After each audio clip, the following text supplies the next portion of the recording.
मेष राशि वालों, स्वागत है आप सभी का मेष मंथन भिंड यूट्यूब चैनल में। बंधुओं, इस पूरे पितृ पक्ष में एक बात हमारी मान लेना, आपकी जिंदगी बदल जाएगी। इस बात का हम आपसे दावा करते हैं। बस तकिए के नीचे इस एक चीज को रख कर रोज प्रतिदिन आपको सोना है। और यह चीज क्या है, कितने की है? सिर्फ 2 रुपए की है। छोटी सी एक चीज है, लेकिन यह कोई साधारण चीज नहीं है। यह एक प्राचीन महाविद्या है। इस चीज के प्रयोग के कुछ विशेष नियम हैं, कुछ संस्कार हैं। छोटे छोटे नियम अवश्य हैं, लेकिन इन नियमों से यह चीज जागृत हो उठती है। और जब आप इसे पितृपक्ष के दौरान अपने तकिए के नीचे रख कर सोते हैं, तो आप जानते ही हैं कि नींद में हमारा सूक्ष्म शरीर ब्रह्मांड के अनंत लोकों की यात्रा करता है, जिसमें वह आपके पितृलोक में भी अवश्य ही जाएगा। तो जब आपके पितरों से उसकी मुलाकात होगी, तब ही आपके जीवन में भयंकर चमत्कार होने शुरू हो जाएंगे। और फिर आपकी हर एक इच्छा, हर एक मनोकामना चुटकियों में पूरी होती आपको स्वयं को दिखाई देगी।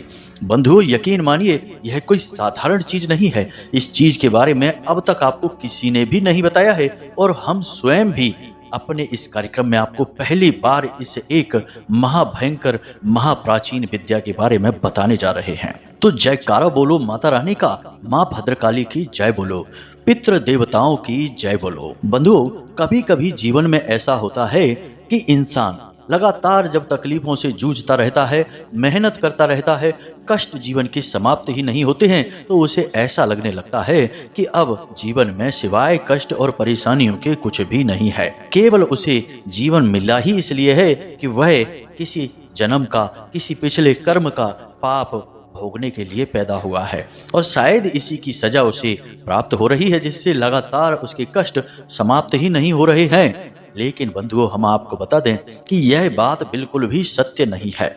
हमारे देखते देखते ही कई ऐसे उदाहरण हैं कि लोग बहुत ज्यादा परेशान थे। कुछ लोगों ने तो कभी कभी आत्महत्या के विषय में भी विचार किया। इतना अधिक जीवन ने उन्हें प्रताड़ित किया, परेशान किया।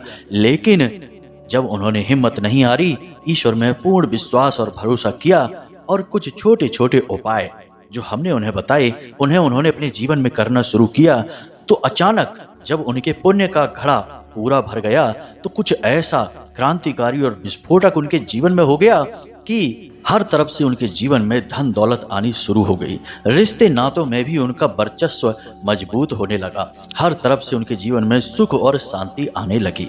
बंधुओं, जहां सुमति तहां संपत्ति नाना, हमारे शास्त्रों में यही लिखा है। जब इंसान के पास सुमति आ जाती है, यानी कि ऐसी बौद्धिक क्षमता कि जिससे वह जो निर्णय लेगा वह सही साबित होगा, तो उसके घर में तरह तरह की संपत्तियां आ जाती हैं। और इंसान की बुद्धि इस प्रकार की सकारात्मक केवल दैवीय कृपा से ही हो सकती है। तो ऐसा ही उन लोगों के साथ भी हुआ कि उन्होंने जब उपाय करने शुरू करे, पूरे आस्था और विश्वास के साथ भगवान की भक्ति में लीन होना शुरू किया, तो उनकी सुमति बदल गई, यानी कि उनकी बुद्धि में देवताओं की कृपा और आशीर्वाद दिखने लगा। और उनके नतीजे ऐसे हुए कि हर एक निर्णय में उनकी जीत होती चली गई।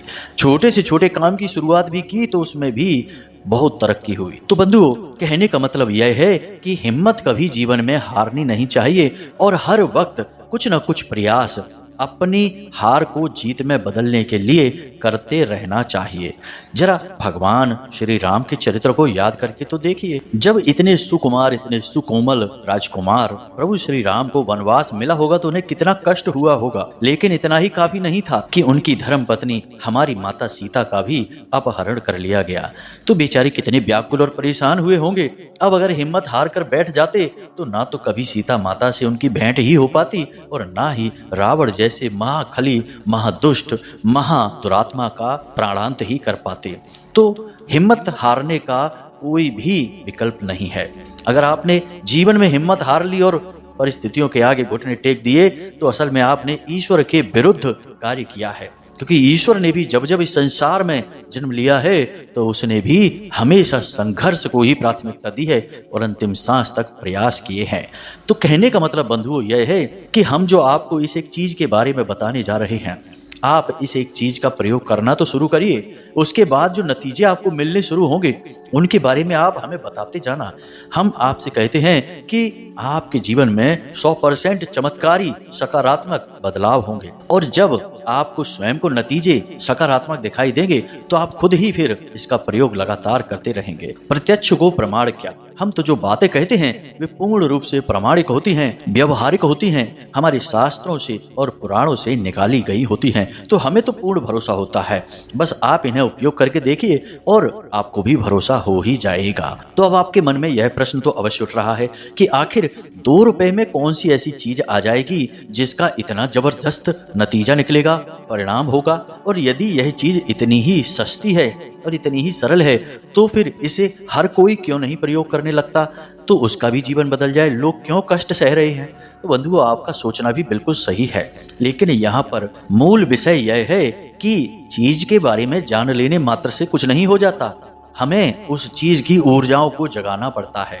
ऊर्जाओं को जगाने के बाद ही उस चीज का सही प्रयोग किया जा सकता है, और फिर विधि विधान भी तो कुछ होता है। बिना विधि विधान के तो आप कुछ भी करेंगे सफलता नहीं मिलेगी। अब छोटा सा रुद्राक्ष हो या कोई रत्न हो या फिर अष्ट धातु की बनी हुई एक मामूली सी अंगूठी ही क्यों ना हो, आप उसे भी जब धारण करते हैं तो उसे जागृत करना पड़ता है, प्राण प्रतिष्ठित करना पड़ता है, तभी जाकर उसकी ऊर्जाओं का आपको लाभ मिलना शुरू होता है।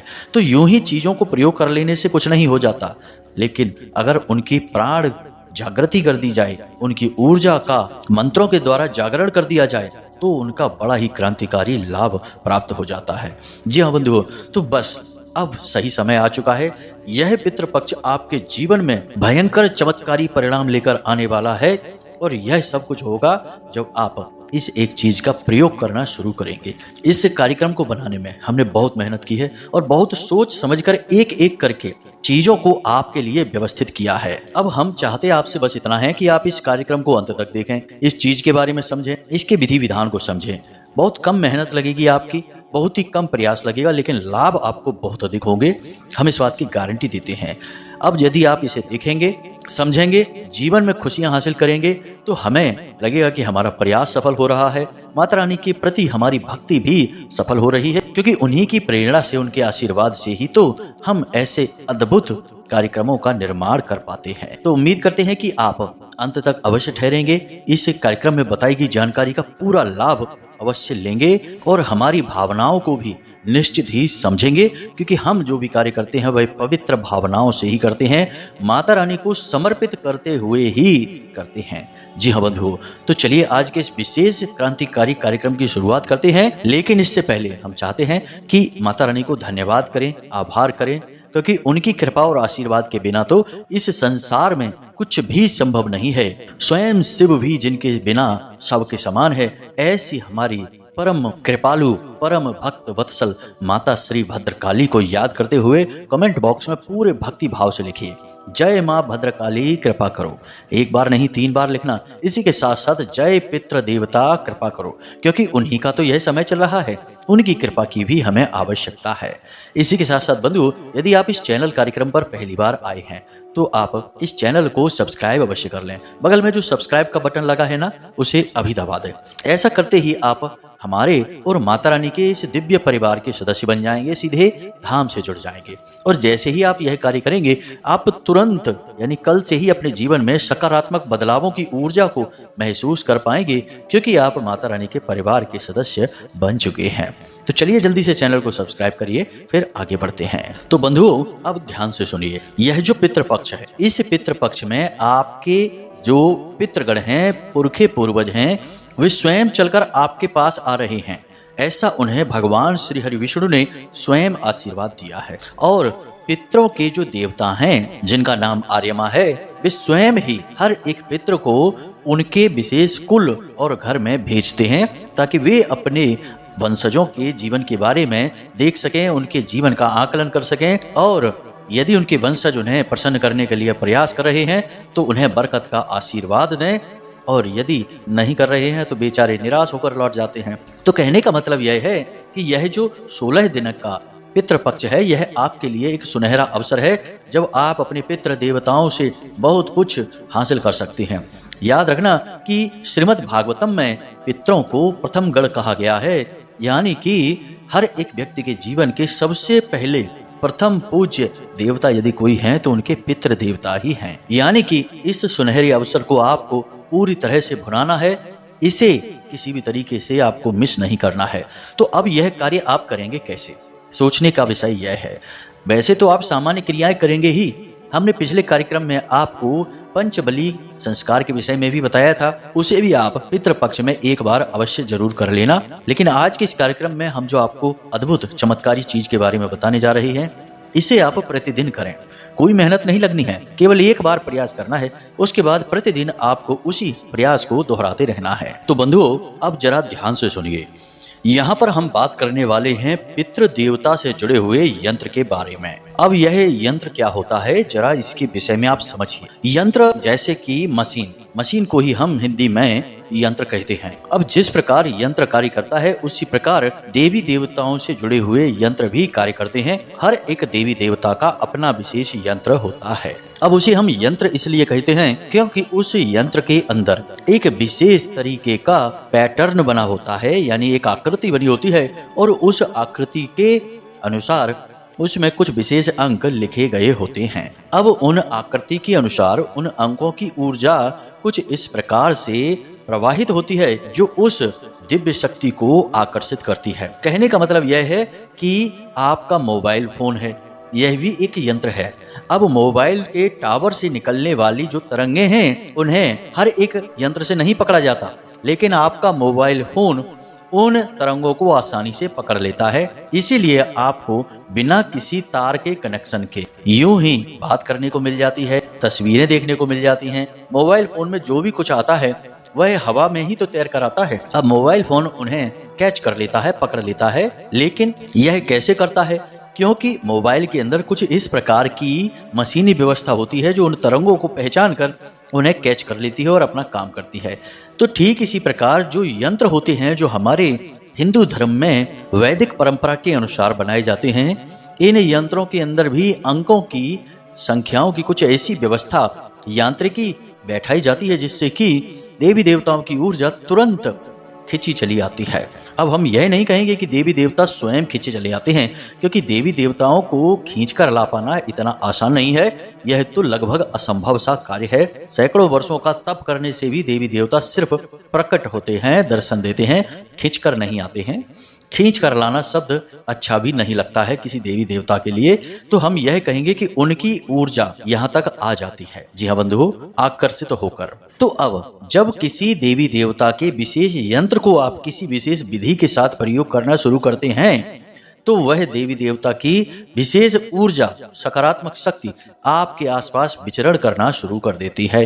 और जब वह आपके आसपास विचरण करेगी तो वह आपसे संपर्क करने की भी कोशिश करेगी, और जब संपर्क करेगी तो फिर वह आपकी मनोकामनाएं भी निश्चित पूरी करेगी जो आपके मन में चल रही हैं। यही है रहस्य इस प्रयोग का। तो अब आपको सारी बातें ध्यान से समझनी हैं। अभी तक हमने आपको जितने भी यंत्र बताए हैं, उन सब को हमने आपको भोजपत्र पर अनार की कलम से अष्टगंध की स्याही पर बनाने के लिए बोला है। कई और यंत्रों के बारे में भी हमने पहले पुराने कार्यक्रमों में आपको बताया है, लेकिन यह यंत्र बहुत ही सरल है, बहुत ही आसान है। लेकिन इसका मतलब यह नहीं कि यह शक्तिशाली नहीं है, शक्तिशाली भी बहुत अधिक है। अब जिस देवी देवता की जो मांग होती है, हम उसी मांग के अनुसार ही तो उसके लिए यंत्र, तंत्र और मंत्र की व्यवस्थाएं करते हैं। तो पितृ देवताओं की जो मांग है उसके अनुसार, अब पितृ देवताओं का जो रंग होता है वह सफेद और लाल होता है। तो अब आपको इस यंत्र को बनाने के लिए सफेद रंग का एक कागज चाहिए। अब यंत्र आप कैसे बनाएंगे, इसकी तस्वीर आप इस समय अपने मोबाइल के डिस्प्ले पर देख रहे हैं। इस तस्वीर में एक विशेष प्रकार की आकृति बनी हुई है और उस आकृति में कुछ अंक लिखे हुए हैं। इन्हीं अंकों को इसी आकृति में आपको लिख देना है। बहुत ही सरल है, पेंसिल से ही बनाया गया यह यंत्र है और सफेद रंग के कागज पर लाल रंग की कलम से बनाया गया है। आपको भी बस बिल्कुल ऐसे ही बना देना है इसको। अब यह कार्य आप पितृ पक्ष में किसी भी दिन कर सकते हैं। जब आप इस कार्यक्रम को सुन रहे हैं उसी दिन आप इसे कर सकते हैं। अब जब आप इस यंत्र को बनाने का मन बना लें तो ध्यान से सुनें कि आपको क्या क्या चीजों की आवश्यकता है। तो सबसे पहले सफेद रंग का एक कागज, फिर लाल रंग की एक कलम और उसके बाद थोड़ा सा गंगा जल, तुलसी के कुछ पत्ते और गाय के घी का एक दीपक और भगवान श्री हरि विष्णु नारायण की और माता लक्ष्मी के साथ में एक तस्वीर। इतनी चीजों की आपको आवश्यकता है। अब आप यह कार्यक्रम शाम के समय करेंगे, सूर्यास्त के बाद, यानी रात्रि में। ज्यादा रात्रि ना करें, 8-9 बजे के आसपास यह कार्यक्रम आप कर सकते हैं। तो आपको करना क्या है, स्नान आदि करने के बाद आपको भगवान के सामने बैठना है, यानी कि एक चौकी लगानी है और उस चौकी पर भगवान को स्थापित करना है। पीले रंग का वस्त्र बिछाएं और उसके ऊपर भगवान नारायण की तस्वीर को रखें। फिर उन्हें पीले रंग के पुष्प चढ़ाएं और गाय के घी का एक दीपक जलाएं। गाय का घी का दीपक जलाने के बाद उन्हें पुष्प आदि अर्पित करने के बाद फिर आप वहीं पर बैठकर इस कागज पर, सफेद रंग के एक कागज पर, छोटा सा कागज होना चाहिए, उस कागज पर आप इस यंत्र को बनाएंगे। छोटा सा ही यंत्र बनाएं। यंत्र का आकार 4 इंच बाई 4 इंच होना चाहिए, इससे बड़ा नहीं। अब इस यंत्र को आपने बना लिया। यंत्र को बनाने के बाद इसके पीछे की ओर जहां यह कागज कोरा होगा वहां पर आपको 9 बार इस मंत्र को लिखना है। याद रखना 9 पितरों का अंक होता है, तो 9 बार आपको इस मंत्र को लिखना है। मंत्र कौन सा है, आपके मोबाइल की स्क्रीन पर दिखाई दे रहा है, ध्यान से देखें। ओम श्री सर्व पितृ देवताभ्यो नमो नमः। मंत्र एक बार फिर से ध्यान से सुने। ओम श्री सर्व पितृ देवताभ्यो नमो नमः। इस मंत्र को आपको लिखना है। छोटे छोटे अंकों में आप लिखें, हैंड राइटिंग खराब होने की चिंता ना करें, आप बस इसे लिख डालें। अब यह आपका यंत्र पूर्ण रूप से तैयार हो चुका है। अब आप इस यंत्र पर थोड़ी सी गंधाक्षत लगा दें। गंधाक्षत का मतलब होता है कि पूजा में एक विशेष इत्र का प्रयोग किया जाता है जो पूजा पाठ की दुकानों पर ही मिलता है। उस इत्र को आप थोड़ा सा इस पर लगा दें। उसके बाद थोड़ी सी हल्दी और चंदन लगाकर इस यंत्र का आप पूजन करें। उसके बाद इस यंत्र को भगवान श्री हरि विष्णु के नारायण के चरणों में रख दें, क्योंकि पितरों के देवता पूजनीय तो नारायण ही हैं। हालांकि उनके अधिपति ऋषि कश्यप और माता अदिति के पुत्र आर्यमा हैं, लेकिन वे अधिपति हैं, देवता नहीं। देवता हैं भगवान नारायण। अब आपको इस यंत्र को भगवान के चरणों में रख देना है। कुछ समय के लिए इसे रखा छोड़ दें। उसके बाद जब आप सोने के लिए जाएं अपने बिस्तर में, तब आपको क्या करना है, इसे ध्यान से समझिए। फिर इसके बाद कुछ इसके संकेत आपको मिलेंगे कि आपके पितृ देवता आपसे प्रसन्न हैं, आपके साथ आपकी समस्याओं में खड़े हैं और आपकी समस्याओं का समाधान भी कर रहे हैं। अभी हमारी प्रक्रिया पूरी नहीं हुई है, तो ध्यान से सारी बातों को समझते चलना है। अब आपके जीवन में जो समस्या चल रही है, सबसे बड़ी समस्या है, चाहे वह कर्जे की समस्या है, संतान प्राप्ति की समस्या है, ये नौकरी की समस्या है, जो भी आपकी समस्या सबसे बड़ी है, मूलभूत समस्या है, आप उस समस्या के बारे में विचार करते रहेंगे। सोने जाने से आधे घंटे पहले आप किसी से भी कोई बात नहीं करेंगे, मोबाइल फोन नहीं देखेंगे। अगर बात करना पड़े ही तो कम से कम शब्दों में जवाब देंगे। अपनी तरफ से किसी से कोई चर्चा नहीं करेंगे। कहने का मतलब यह है कि आप अपने मन को, अपने चित्त को शांत करने की पूरी कोशिश करेंगे और अपने जीवन की समस्या के बारे में और पितरों के माध्यम से समस्या का समाधान करने के बारे में विचार करेंगे। आपके पितृ देवता तो आपके आसपास हैं ही, उन्हें मन ही मन बताते रहेंगे कि हे भगवान, हे हमारे पुरखे पूर्वज देवताओं, हमारी समस्या का समाधान करो। हम कर्जे से बहुत परेशान हैं, हमारी दुकान बिल्कुल नहीं चल रही है, हमें नौकरी चाहिए। जो भी आपकी समस्या है, इस तरह मन ही मन इसके विषय में चर्चा करते रहें, बात करते रहें, विचार करते रहें। बंधु, बात बहुत गंभीर बता रहे हैं हम, तो आप इसे हल्के में मत लेना। जैसा हम बोल रहे हैं बिल्कुल वैसा ही आप करना, तो पहले ही दिन से आपको प्रमाण मिलेगा, हम गारंटी देते हैं। इसके बाद जब आप रात्रि में सोने जा रहे हैं, यानी आधा घंटा आपने विचार किया, उसके बाद आप सीधे अपने बिस्तर में गए। खाना आपको हल्का खाना है और हो सके तो सूर्यास्त से पहले ही आप खाना खा लें तो ज़्यादा बेहतर रहेगा, क्योंकि जब आप सोने जाएंगे उस समय आपका पेट थोड़ा सा हल्का रहेगा। अब आपको क्या करना है कि उस यंत्र को उठाना है और उसे सफ़ेद रंग के किसी अन्य कागज के बीच में रख लेना है। उसे फोल्ड करके रखें या सीधा रखें, ज़्यादा फोल्ड ना करें, एक बार ही मोड़ें अगर मोड़ना है, या सीधा रख सकते हैं तो अति उत्तम होगा। साथ ही तुलसी मैया की भी पत्तियां जो आपने तोड़ी थी दिन में, उन पत्तियों को भी उसी यंत्र के साथ उस कागज के बीच में दबा दें। अब आपको यह सामग्री अपने तकिए के नीचे चुपचाप रखनी है, कोई आपको यह करते देखे ना, कोई आपको टोके ना। उसके बाद आप सीधे होकर लेट जाएं, अपनी छाती पर दोनों हाथ रखें और पितृ देवताओं से प्रार्थना करें कि हे पितृ देवता, हमारे पुरखे पूर्वज हम इस समस्या से बहुत परेशान हैं, हमारी इस समस्या का समाधान करिए और हमें आज की रात में दर्शन देकर संतुष्ट करिए कि आप हमारे साथ हैं। इस तरह से आपको निवेदन करना है। यह जरूर कहना है कि हमें आज रात्रि में सपने के माध्यम से दर्शन देकर संतुष्ट करिए कि आप हमारे साथ हैं। यह आपको निवेदन 3 से 5 बार करना है। अब जैसे आप इस निवेदन को करेंगे उसके बाद सीधे यूं ही सो जाएंगे। बेशक आपको तुरंत नींद ना आए, लेकिन आप आंखें बंद करके लेटे रहेंगे और अपनी इसी क्रिया के बारे में सोचते रहेंगे। धीरे धीरे थोड़े समय में आपको नींद आ जाएगी। हम आपको गारंटी के साथ कहते हैं कि रात्रि में सपने में आपके पितृ पूर्वज किसी न किसी रूप में आपको अवश्य दिखाई देंगे। अब कैसे दिखेंगे, जरा ध्यान से सुनिए। आपका जो भी पुरखे पूर्वज हैं जो आपसे बहुत नजदीक थे, वे आपको सपने के माध्यम से दिखाई देंगे, जो पितृलोक में रहते हैं। या फिर भगवान भोलेनाथ दिखाई दे सकते हैं, या फिर कोई सांप दिखाई दे सकता है, या त्रिशूल दिखाई देगा, या किसी मंदिर का शिखर या शिवलिंग दिखाई देगा। ये सारी चीजों में से कुछ ना कुछ आपको अवश्य निश्चित तौर पर दिखाई ही देगा। अब हो सकता है कि पहली रात नहीं तो दूसरी रात, 3 रातों के अंदर अंदर आपके पितृ देवता आपको 100% गारंटी से सपने में दर्शन देंगे।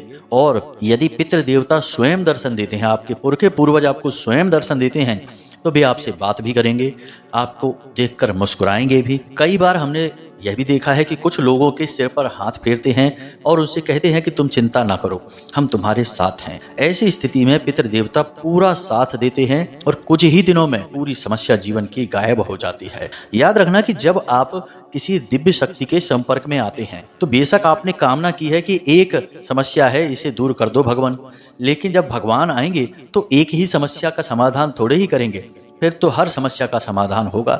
यह तो बिल्कुल वैसा ही है कि जब आप अपने घर की सफाई करना शुरू करेंगे तो क्या एक ही कमरे की सफाई थोड़े ही करेंगे, आप तो पूरे घर की सफाई ही करेंगे। अब बेशक चाहे आपका मन उस एक कमरे को देखकर सफाई का हुआ हो कि भाई इस कमरे में बहुत गंदगी है, चलो आज सफाई का काम करते हैं, लेकिन फिर आप पूरे घर की ही सफाई करेंगे, पूरे घर को ही चमकाएंगे। तो वैसे ही जब देवी देवता आपके साथ आएंगे तो आपकी एक समस्या की वजह से ही आपकी ओर आकर्षित होंगे, लेकिन खाली एक समस्या का ही समाधान नहीं होगा, फिर हर समस्या का समाधान होगा, हर तरह से आपको सुख प्राप्त होगा। अब आप इस प्रयोग को करिए जरूर। अब अगले दिन आपको क्या करना है, तुलसी के जो 2 पत्ते आपने वहां रखे थे, उन पत्तों को आपको उठाकर तुलसी मैया के ही जो मिट्टी है उसमें दबा देना है अगले दिन। लेकिन यह कार्य आप स्नान करके करेंगे, यानी सुबह सूर्योदय से पहले जागें और उन पत्तों को उठाएं और तुलसी मैया के चरणों में समर्पित कर दें, यानी मिट्टी में दबा दें। उसके बाद तुलसी मैया को धन्यवाद अवश्य दें। एक बात हम यहाँ पर बताना भूल गए कि जब आप तुलसी मैया से पत्ते लेंगे, यानी दिन में 2 पत्ते तोड़ेंगे, उस समय आपको तुलसी मैया के चरणों में सिक्का अवश्य रखना है एक, और उस सिक्के को अगले दिन आप अपने पूजा घर में रख दें। और जब ये सिक्के पूरे पितृपक्ष में जमा हो जाएं तो एक छोटी मोटी रकम बन जाएगी। इस रकम को मंदिर में जाकर दान कर दें, या कन्याओं को छोटा मोटा भोजन करा दें, कुछ उपहार दे दें, चॉकलेट दिलवा दें छोटी कन्याओं को, 9 साल से कम उम्र की कन्याओं को। अब आपने यहाँ तक जान लिया कि सिक्के का क्या करना है, तुलसी मैया के पत्तों का क्या करना है। अब यही यंत्र बचा। अब इस यंत्र को आपको उठाकर वापस से पूजा घर में भगवान नारायण के चरणों में रख देना है, और नारायण से भगवान से ऐसा निवेदन करना है कि हे भगवान, हमारे इस प्रयोग को कामयाब बनाइए। हम आपके दास हैं, आपके भक्त हैं, लेकिन मुसीबतों के मारे हैं, तो हमारी मुसीबतों का उद्धार करना, बेड़ा पार करना आपका ही धर्म है, हम आपके भरोसे हैं। इस तरह अनुनय, विनय और निवेदन तो करना ही होता है। यही तो भक्त का एकमात्र हथियार है जिससे वह भगवान को भी झुका देता है। अब यहाँ तक हमने आपको सारी जानकारी पूरे विस्तार के साथ बताई है। फिर भी यदि अब आपको कोई मन में प्रश्न उठे तो आप बेफिक्र होके व्हाट्सएप नंबर पर मैसेज करके पूछ सकते हैं, या फिर कमेंट बॉक्स में मैसेज करके पूछ सकते हैं। हम समय मिलने पर आपकी समस्याओं का समाधान अवश्य करेंगे। इसी के साथ साथ आज के इस वीडियो को समाप्त करते हैं। आपका जीवन शुभ हो और खुशियों से भरा रहे, यही हम माता रानी से कामना करते हैं, और उम्मीद करते हैं कि आप हमेशा हंसते रहेंगे, मुस्कुराते रहेंगे, सकारात्मक रहेंगे, और दिन में एक बार मंदिर अवश्य जाएंगे, क्योंकि आपका उद्धार वहीं से होना है मित्रों। इसी के साथ साथ आज के इस वीडियो को विराम देते हैं। मिलते हैं अगले ज्ञानवर्धक कार्यक्रम में। तब तक के लिए धन्यवाद। जय माई की जय, माँ भद्रकाली। माता रानी आपका कल्याण करें।